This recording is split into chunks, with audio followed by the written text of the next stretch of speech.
microphone's not on, is it?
Hello, welcome to Argyle TV. It is another week, another top of the table clash, and hopefully another good day for Plymouth Argyle.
Hello and welcome to Argyle TV, and for the first time I think on Argyle TV, good morning from Plymouth. I don't think we've had a kick-off quite this early, certainly not this season and not for a while since last season either. So welcome to Home Park, lovely sunny morning for you, kick-off at 12:30 this afternoon.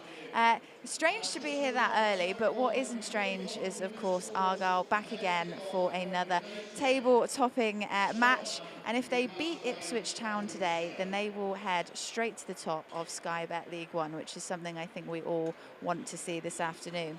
There is a lot to look forward to this afternoon, and to help guide me through it over the next 45 minutes is none other than former Argyle defender Brian McGlinchey. Brian, how's it going this morning? Yeah, it's beautiful, isn't it? I think I've got the wrong attire on. I'm dressed for winter here, but the weather's beautiful, isn't it? I feel like when me and you are put together, we always make this kind of mistake. We've got the wrong memo here, yeah, we? I've got the coat on. Yeah. Right, you know, you've got the gilet. So, oh no, it's a full, a full jacket. Yeah. Well, we'll just have to boil together here at pitch side down at the Devonport end this afternoon.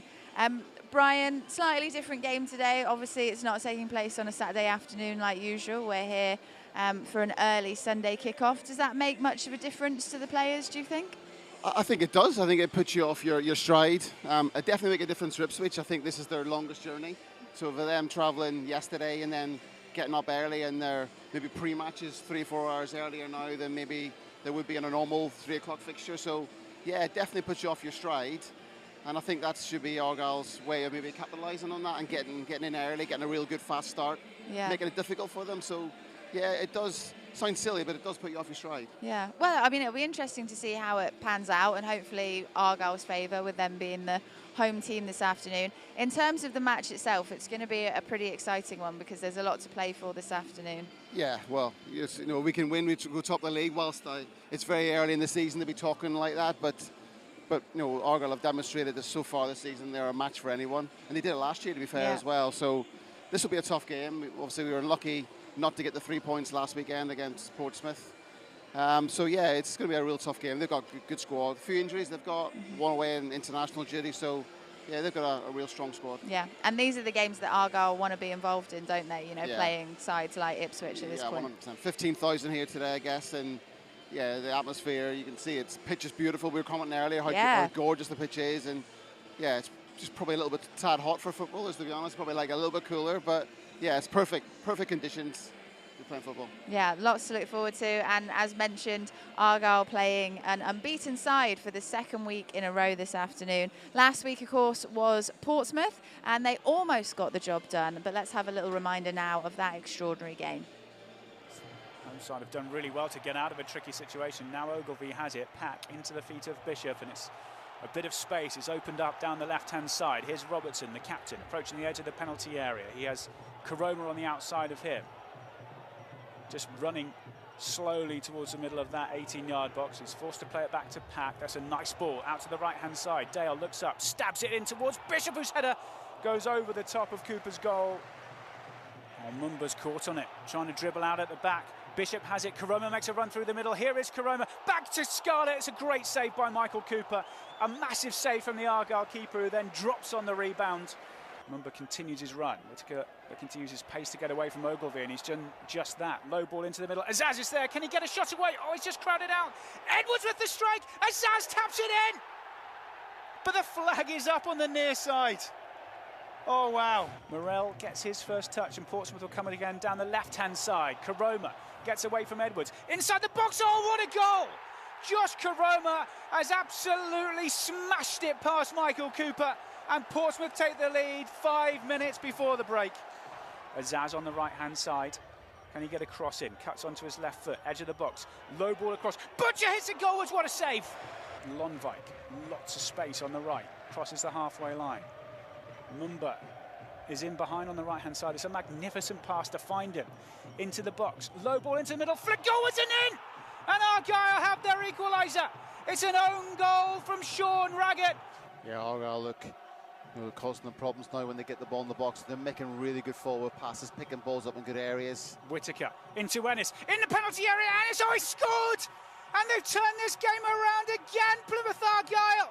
It's a beautiful right-footed finish from Niall Ennis. And from 1-0 down, the Greens are now in front. The counter-attack is on for Argyle if they get this right. Cosgrove finds Whittaker. Out comes the keeper. Whittaker's round him into the penalty area. Can he finish it off? No! It's cleared off the line from Ogilvie.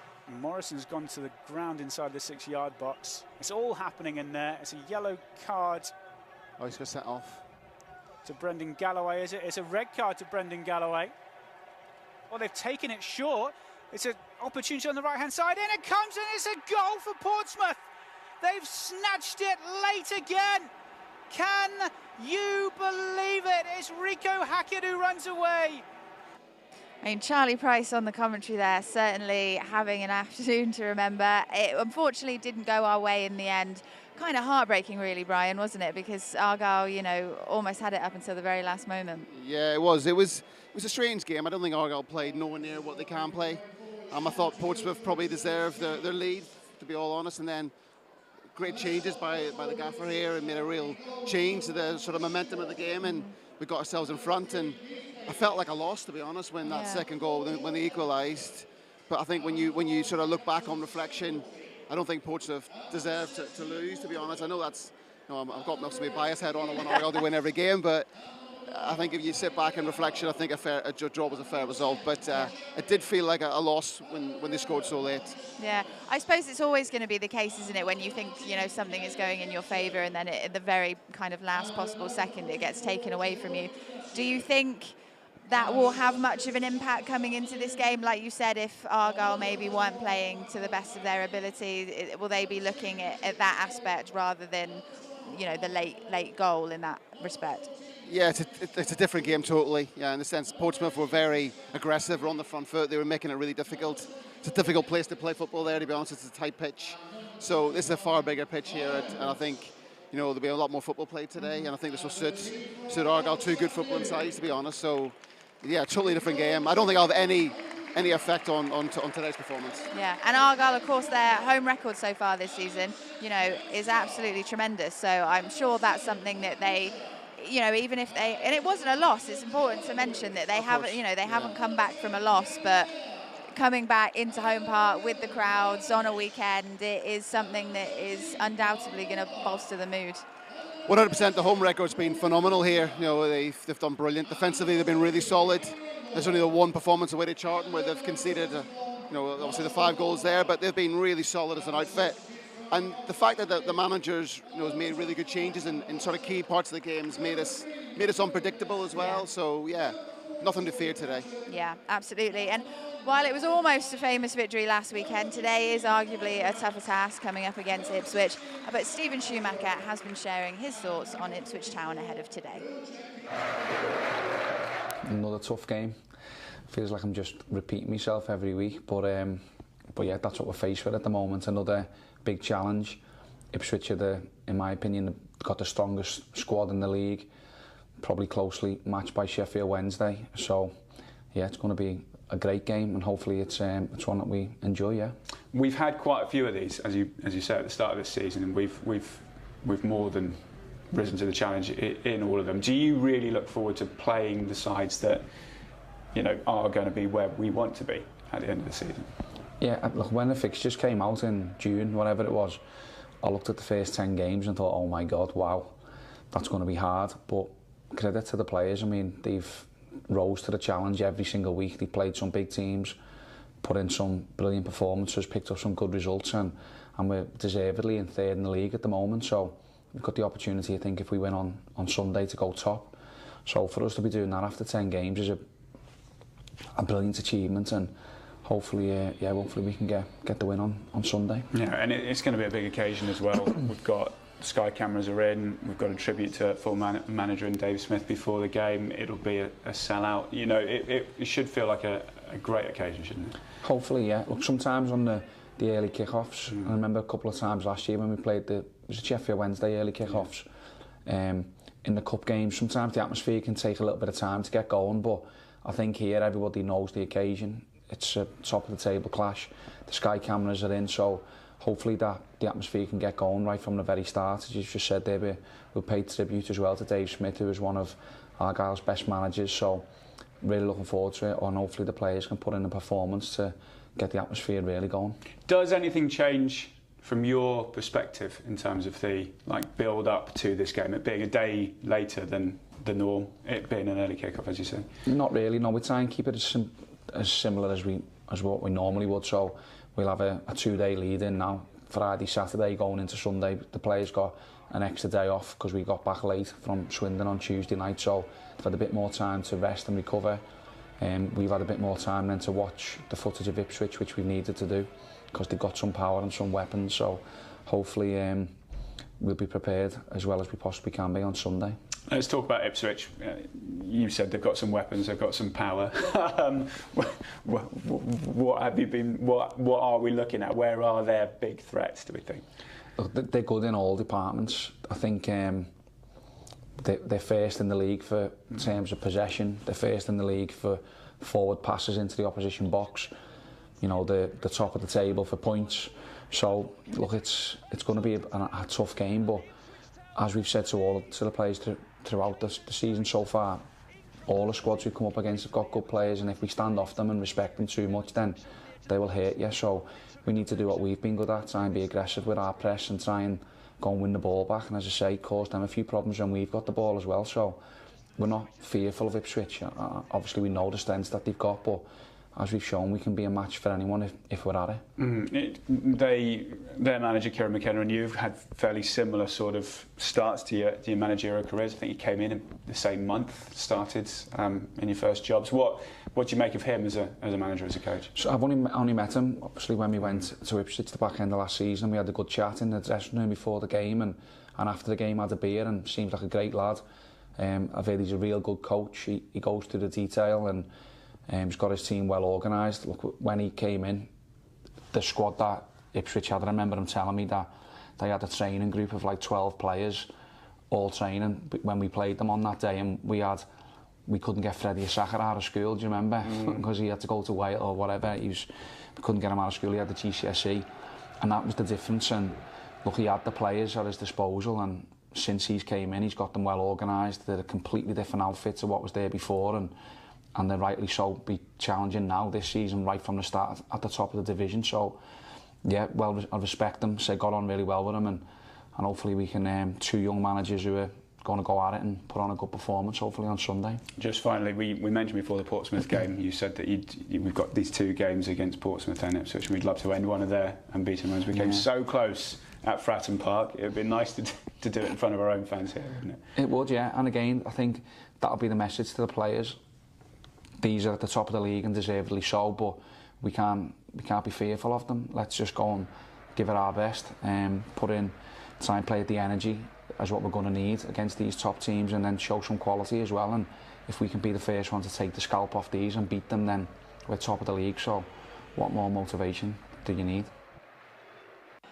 Let's take a little look at how Argyle's squad are lining up for this afternoon's game then. We have for you in your starting 11, Michael Cooper, James Wilson, Dan Scarr, Matt Butcher, Joe Edwards, Danny Mayer, Niall Ennis, Barley Mumba, Morgan Whittaker, Adam Randall and Nigel Lonvike. And then on the bench, Callum Burton, Macaulay Gillespie, Jordan Houghton, Ryan Hardy, Connor Grant, Sam Cosgrove and Will Jenkins-Davies. About 4 changes in there, Brian. One to know, obviously, no Finn Azaz because he's been called up for under-21s duty. And we've seen the likes of Macaulay Gillespie on the bench to start off with. So a few changes. A few changes. Just looking through, Wilson back in. Yeah, I think obviously at Portsmouth, maybe Gillespie probably didn't have his greatest of games, but he still was influential. He was a few good passes he made and influential of our build-up play. But yeah, obviously the loss of Azaz is a bit of a blow, obviously, international duty. Interestingly, he's brought in Ennis and rested Hardy. I think what Ennis does really well for me, he holds the ball up. He allows Mayer to get into the game. So where Hardy likes to run in behind, where Ennis comes to feet a lot. So it might bring the sort of Whittaker and Mayer in the game a little bit more. So, and to be fair, Hardy's give him a rest as well. And one thing about the squad is he makes changes, and as I said earlier, it's not predictable. Yeah. So it gives Ipswich something to think about. At 60 minutes, 70 minutes, he brings on Hardy, and then he can stretch them. So yeah, good options, but yeah, strong looking lineup. Yeah, and another name nice to see on the sheet there is, of course, Conor Grant, who's back in after injury for a while. So, I mean, hopefully maybe we'll get to see him, you know, start coming on it and playing again, because I think he's certainly a fan favourite. 100%. You know, Grant was one of our players this season last year. I thought he was really consistent. And he's got competition for places now as well, with Miller as well, nearly back fit as well. So, yeah, good to get the left side players back, because it's going to be a long, arduous October. You know, got a lot of games in October, so we need as many players back as possible. Yeah, and as we've said before on Many an Argyle TV, nice to have the options. As for the Ipswich team today that we'll be coming up against, that will be coming up on your screen now to have a little look at. A couple of names out on international duty as well, Wes Burns and Greg Lee, they're not in there. Will that make much of an impact, do you think, to Ipswich's squad, knowing that they're missing, you know, arguably a couple of key players? I think Wes Burns is a good player, Welsh international, you know, really gifted player, so they'll definitely miss him. He's been influential in their sort of success so far this year. I think, but they've got a really top squad, to be honest. Like, for me, I really like Chaplin. He's scored in the championship, so he's got really good pedigree. You can hear the crowd getting a bit boisterous now. Yeah, you can probably hear everyone. Yeah, but they're a decent side, and you know they've definitely invested well in the summer. They've brought in a lot of players, and obviously we recognise Ladapo as well. He's scored a lot of goals for us, so yeah, he'll be a handful. Yeah, and you mentioned Chaplin there. Chaplin's 6 goals so far. Harness as well with 5 goals. They are, you know, going to be likely threats up against Argyle.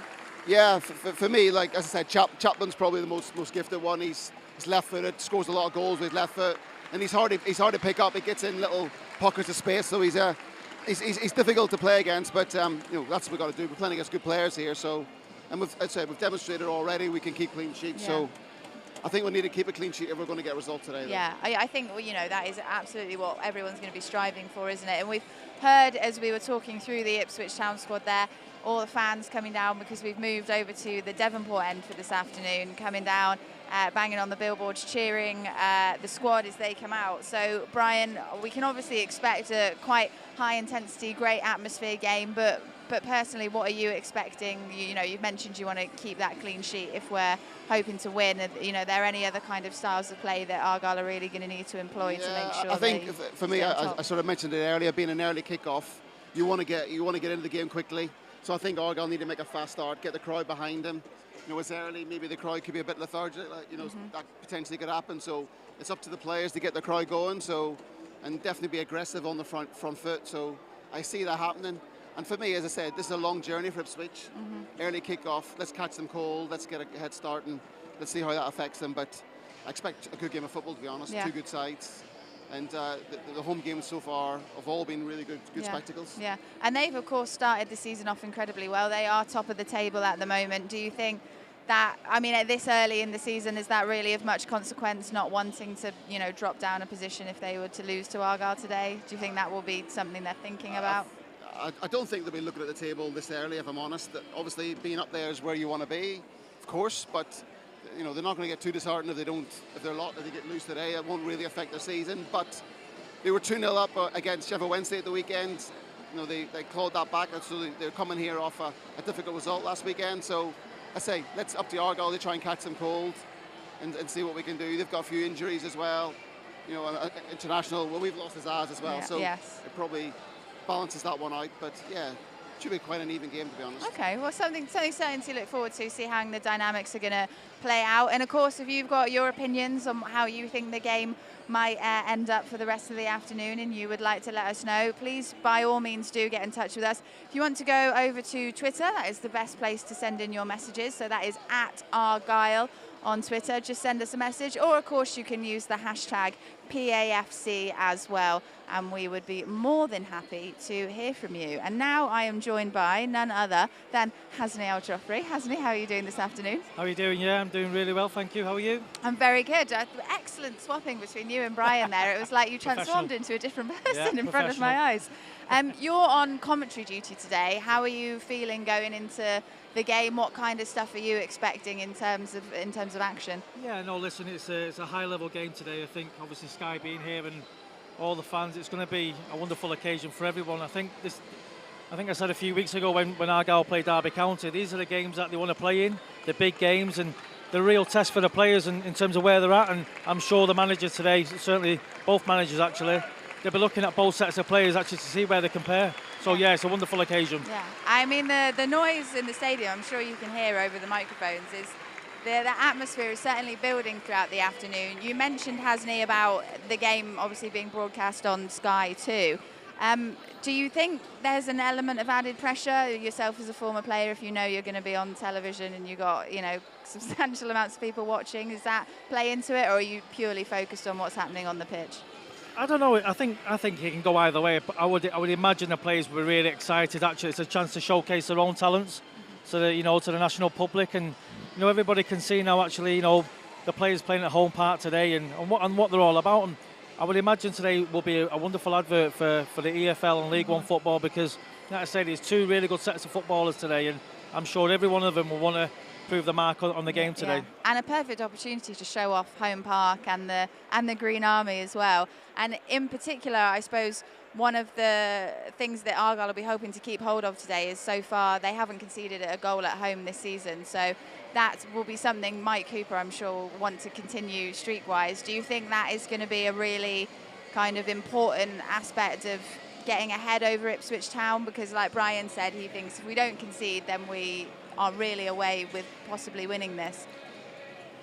Well, listen, for me personally, as a former defender, I know Brian would have said the same, having a strong back four or back three is almost a foundation to a successful team, and having a really good goalkeeper, which Argyle do, I think it sets you up to go out and win a game of football, knowing actually you've got a strong foundation and a solid base at the back, which can provide that kind of stability for the team. So, listen, I said this last year, I think Argyle have been really strong at the back with the back three. It looks well, and hopefully today that you stay strong against a really good Ipswich front line. Yeah. What have you made of the squad in the, you know, new signings and everything that's been going on this season, and I suppose particularly paying attention to the defensive lineup and what Stephen Schumacher's done with it? I think from last season, obviously, you know, the manager's changed the shape. It's been really interesting how he's gone from a 3-5-2 last year to a 3-4-2-1. I think what's happened recently as well is shown that the players were adaptable, the shape's adaptable, and he's got real good players in there with talent. He's brought in, and I think he's improved the squad. He's brought in real good players. Yeah. I think good players can play in any position. So I think the manager knows that, and what probably the proof in the pudding's been, he's changed the team around a few times, changed the shape around, and actually managed to get results out of it. And I think that's a sign of a real good manager and a good team. And I think it's fair to say when we started seeing those changes at the beginning of the season, there were some sceptics amongst the fan base, not sure how it would play out. But like you said, if all goes well today, Argyle could see themselves at the top of the table. So it shows Stephen Schumacher knows what he's doing. No, absolutely. And I think even for me, when I first caught the team playing against, I think it was Fleetwood away, I was a little bit unsure.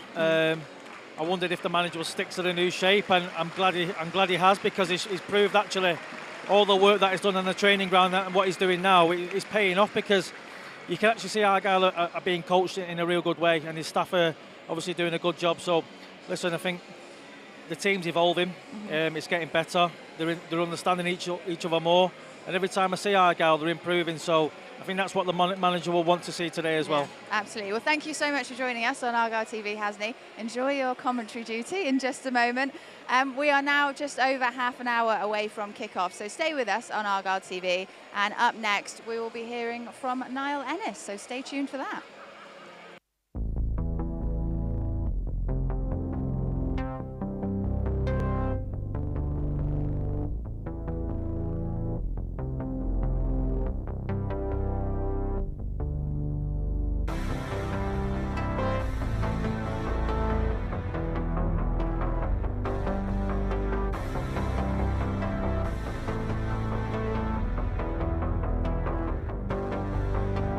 Ball in, good goal,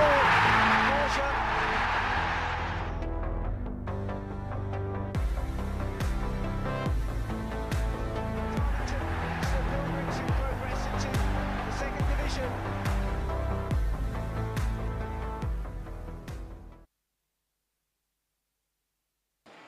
Hello, sorry, I was talking to a boy just came up to the side of the stands there and was asking if we were doing Argyle TV. Oh, here he is. I wondered when you'd appear, Pete, and here you are. Dare I ask you a score prediction for this afternoon? He's saying 1-0. Do you know what? That is Don't trip over the photographer, Pete. Oh, it's chaos this afternoon. Right. Anyway, back to your usual programmed Argyle TV then. So substitutions have been a crucial part of Argyle's form recently. Niall Ennis came on in the draw with Portsmouth last week and he scored. He has made a terrific start to the season and he sat down with Charlie Price to talk about how he feels playing. I don't really get like nervous before big games because I just say it's a football match. Like, why am I getting nervous? Like, it's not life or death. It just calms me down and I just get ready for the fight. And obviously we've been playing good, like showing character, coming back from behind. I just feel like we need to just start getting the goals first. You can't always come back from behind because we're good enough. I feel like we've not even like scratched the surface with the level that we can be, which is scary if you look where we are in the league. So I just feel like we still got more to give and I can't wait for that. Yeah, scary and exciting at the same time. Definitely. Let's look at you for a bit. You've been in good form yourself, I would say. How are you feeling? Yeah, I feel like I've been playing well, I've been getting goals, but like I said I feel like I can do more as well, which is what the team demands from every individual. Like, we all know we can do more. Like the gaffer's been saying, like it's not just the starters, it's the finishers in the game. Like you can see, I seen the stat yesterday. To be fair, like I think the last few matches, every sub who's come on is like scored or assisted. So it shows like it's not just an 11, it's a squad, and it's a long season, so we'll need everyone. And I feel like I'm good enough to be playing, and I've been showing that, I feel like, and I need to just continue. Yeah, I think that stat is the last 4 league goals we've scored have all been scored by substitutes, and the last 7 goals we've scored in the league have all been in the second half. So it shows that character, I suppose. What is it when you are starting on the bench mentally, getting yourself psyched up for coming on and making an impact? What is that like? Well, how does it differ from starting, for example? Well, obviously you're trying to fight for your place, for one, and as soon as the gaffer names a team, you're not starting, you still have to be ready. Anything can happen in the warm-up, so I feel like you need to be mentally prepared to win, to get the win for your team. Like, I feel like as soon as the gaffer names a team, he's named the team, there's no point sulking now. It's about getting the job done, and I feel like, look at Morgan. The stat I seen was about Morgan, and I think it was only Forest Green. He's not got a goal or assist since that game or something. So I feel like it's showing that if you're not starting, you don't sulk, you'll get your chance. And I feel like we have been repaying the gaffer, like if we're starting or if we're not, because games open up. You might be tight for 80 minutes and you come on and it opens up and you're the one who gets the chance. That's why I feel like mentally you have to be ready for that chance. You can't be stropping because the gaffer could say you're coming on any minute in a match. So I feel like mentally, like, we've got headstrong players. Yeah, you mentioned Morgan. What is it like playing this side where you've got people like Morgan and Danny and Finn as a striker able to feed you those chances? I'm just thinking of the goal against Forest Green from Danny, pass to you, and then Morgan on the weekend. I feel like as a striker, like, you can do 10 runs and not get it, 9 runs and not get it, but that one you need to be ready for. So I feel like I used to, if I don't get the ball, I wouldn't, like, I'd stop running as much, like, not stop running, but you wouldn't make the run because you feel like you wouldn't get it, where the players that we've got, they're always going to find you. So you just always need to be on the ball, making your runs, because, like I said, he found me and obviously I got the goal, which was good. And I feel like it's still early in the season, like the connection with them players is still growing, so I feel like there's more to give. Niall Ennis having a chat to Charlie Price there about how he feels he's been playing so far this season. And Brian, what are your takes on Niall Ennis? I mean, he's starting this afternoon. As you mentioned briefly before, you think he's, been quite a key player in terms of what he can bring to the actual kind of depth of play that Argyle have got. What are you looking forward to seeing from him this afternoon? Yeah, first and foremost, I thought when he came on against Portsmouth, he scored a fantastic goal. It's a real class act, really, to be honest. He took the ball in his stride and it's a really great finish and got us the lead. So I think what he brings to the team is, as I said earlier, he holds the ball up well. I know he's a small figure, but he's quite strong. And he holds the ball, but that'll allow people like Mayer to get into the game, so he can play it into Ennis, hold up, and Mayer can sort of join up the play, and so can Whittaker. So for me, he gives them, allows you to get higher up the pitch. I think when he gets a finish, when he gets an opportunity to get a finish, he's very good as well. So yeah, good competition for places there. You know, it's hard, it's harsh on Hardy as well, to be honest, because he's done very well for us. But that's what you need. You need competition for places, and also we're not predictable. You know, so obviously McKenna would be maybe thinking Hardy might be starting, but now he's got to think differently, and then obviously Hardy's got something to maybe change again when he comes on as well, because I do think they'll have to use the bench again today. Yeah, I mean, absolutely. And I mean, it's obviously absolutely key to be able to have strikers that you can rotate, that are obviously all in form as well, all healthy for themselves, healthy for the team. But where they're able to offer something slightly different, like the likes of Ennis and Hardy, their style is slightly different. And like you mentioned, that must be a bit of a threat to an opposition coming in, not knowing exactly how the game is going to be played from the get-go. Yeah, 100%. And I sort of listened to McKenna's interview before today's game, and he actually commented on that. He commented on the fact that they're a lot more versatile. He commented on the fact that Schumacher's made key changes on formation at pivotal times in games as well. So I think they're fully aware of that, and I think that's something that's something that they've worked on as well, that maybe because Argyle have been predominantly playing 3-5-2, but they've gone to a back four at times this year, and that's, for me, that's good. I think that makes us unpredictable, hard to play against, and I think that's a real positive. The teams can't work us out either. Yeah, and I suppose part of it as well is having strikers like Ennis and Hardy that maybe in some instances you might feel like you can put them straight on as soon as the game starts, but having the ability to bring them on later in the game to bring something different, and it could be either of them, like we're seeing today. Hardy's not starting, but Ennis is. Yeah, that is also an asset. Yeah, 100%. I think you've got to be a sort of a good player as well to understand the game, to actually come in and make a difference. Because it's no point coming on the game and taking you 10 minutes to get warm or get into the sort of flow of things. But I think obviously these players are watching the game. They've been given good instructions of where to maybe sort of exploit some areas. And so, yeah, that's where the game's probably moved on to another level with different bits of information. So, yeah, I think we've got a real sort of good bench. Our bench is very strong. Only one academy player on the bench. Yeah. One kid on the bench. So that tells you how strong our squad is. Absolutely. Thank you, Brian. Now, we are excited to announce the launch of Pledge 35, which is encouraging the wider Argyle family to commit 35 hours to support regional activities in the months ahead. We are going to be hearing from Argyle Community Trust Business and Impact Manager, Dwayne Morgan, on the progress so far and how you can pledge 35 hours to help support Project 35. Project 35 has made an incredible start and we're off to a really, really good, positive launch. Through the summer, we've had some of our holiday hunger projects running in Plymouth and Devon and across Cornwall too. We've seen somewhere between kind of 11 to 12,000 young people. They've engaged in a day of fun and sport. They've also done some enrichment activities, and probably most important to Project 35, they've had hot and cold meals made available to them. What's been really rewarding from Project 35 and linked to our holiday hunger projects is that our Project 35 partner, Ginsters, have donated just over 13,000 items of stock, in which case we've managed to make sure every young person that comes on our courses has left with a hamper, not just for them but for their family, to make sure that we're playing a role in overcoming weekend hunger as well. So outside of our kind of summer holiday and holiday hunger and weekend poverty work, and we've also been doing some targeted food support and isolation work across the communities of Stonehouse and Whitley. We're currently supporting about 35 to 40 families a week.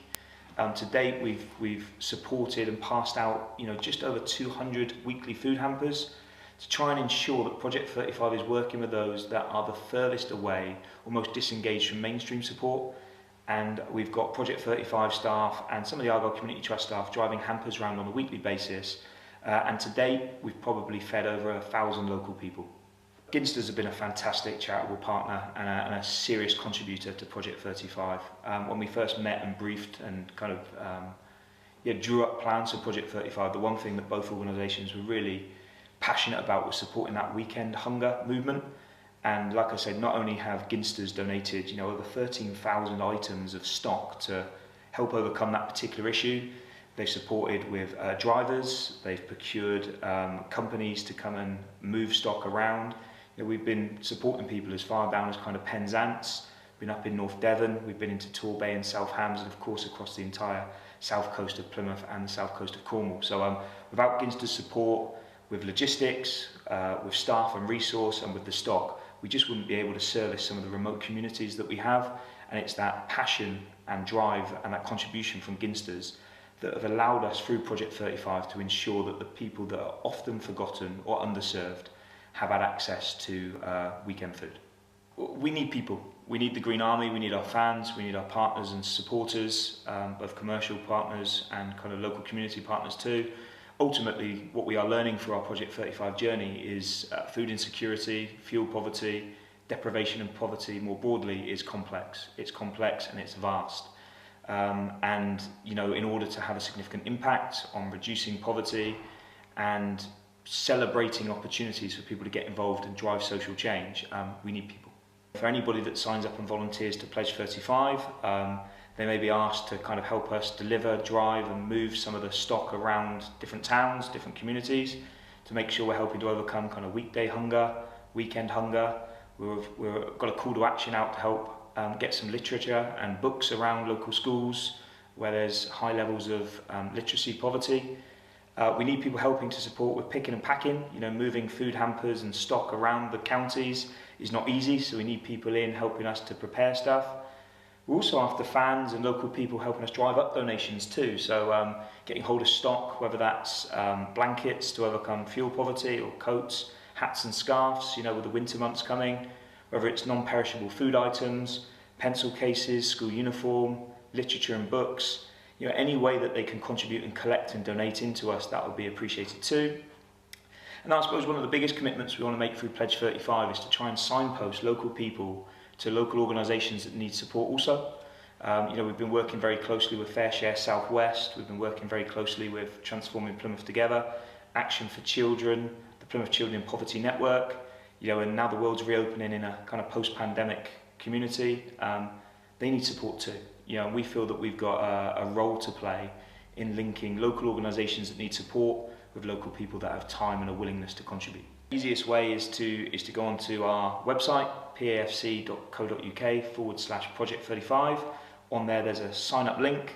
We ask for some really basic details and a kind of commitment to what they'd like to get involved in. Someone from our Project 35 team will then get in contact and we'll work with that person and signpost them to a charity or a cause that they're kind of passionate about.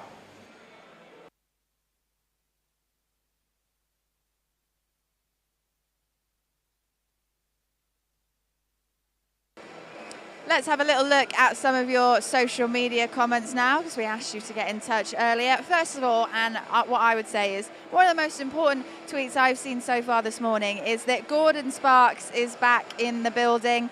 He has passed his fitness test. I'm sure many Argyle fans will know that Gordon's not been particularly well as of late, but he has passed his fitness test and he is hopefully sat somewhere over there ready to watch the game, and he's already had a little look at the recently named Gordon Sparks press box. So it is very nice to have him back with us. It's not really Argyle without him. We've also had a message from Argyle Australia saying this is the first ever time they will be tweeting at halftime live when a goal goes in, etc, etc. That's what we hope for, usually because they have to watch at 12 a.m. over in Australia time. They are predicting a 2-2 draw thanks to Whittaker and Ennis. Come on, you Greens. And Adam Hill is delighted to be back at home park. Nice treat flying in from Dublin. Very nice to see. So thank you for getting in touch, and of course remember, send us some more tweets throughout the game and we would love to read them out. Coming up next, we'll have another quick look at the team news for this afternoon, and then it will be almost time for kick-off.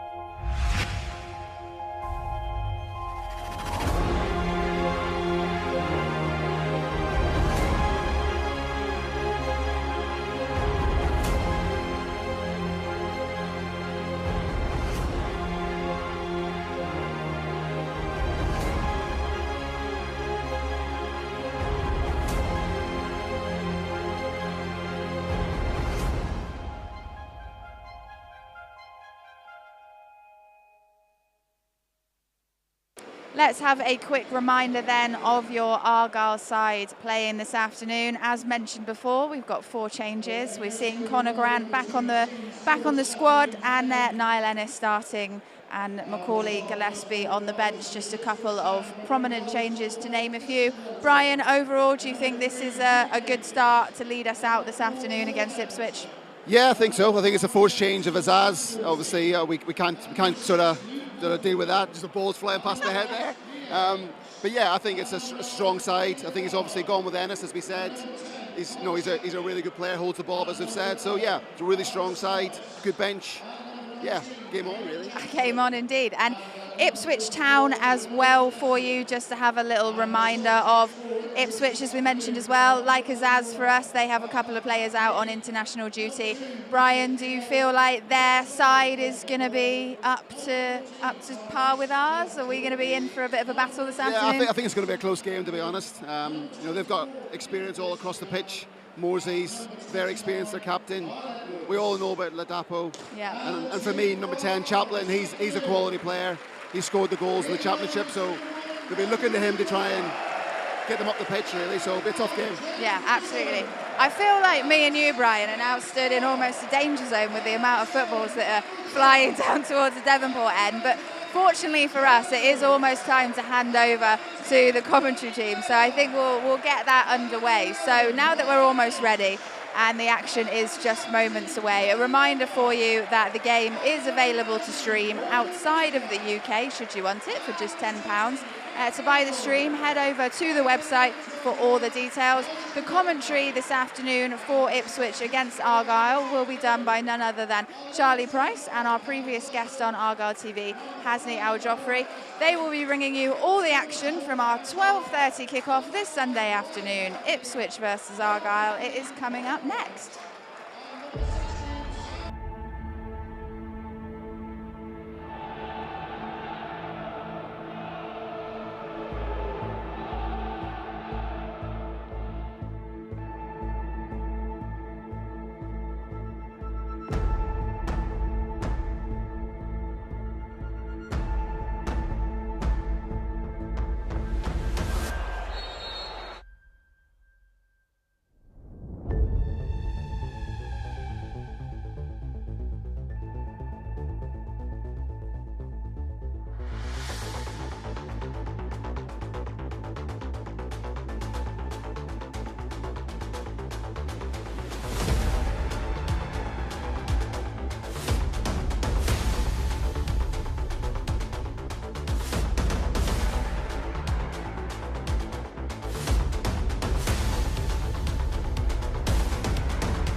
Good afternoon. Welcome to live coverage of Argyle's Sky Bet League One game with Ipswich Town on this Sunday afternoon. It feels a little bit weird saying that, doesn't it? But of course, this is also live on Sky, and they are in attendance because it is such a big game at the start of this season. We've had quite a few of them if you support Plymouth Argyle, but Ipswich Town, the opponents today, two of the pace setters in this division, locking horns, and if Argyle were to get a win today, they would creep on top of the table. But standing in their way is an Ipswich side who are unbeaten. They currently sit top of the table and come into today's game with a record of 6 wins and 3 draws from their 9 matches played so far. They're also pretty tasty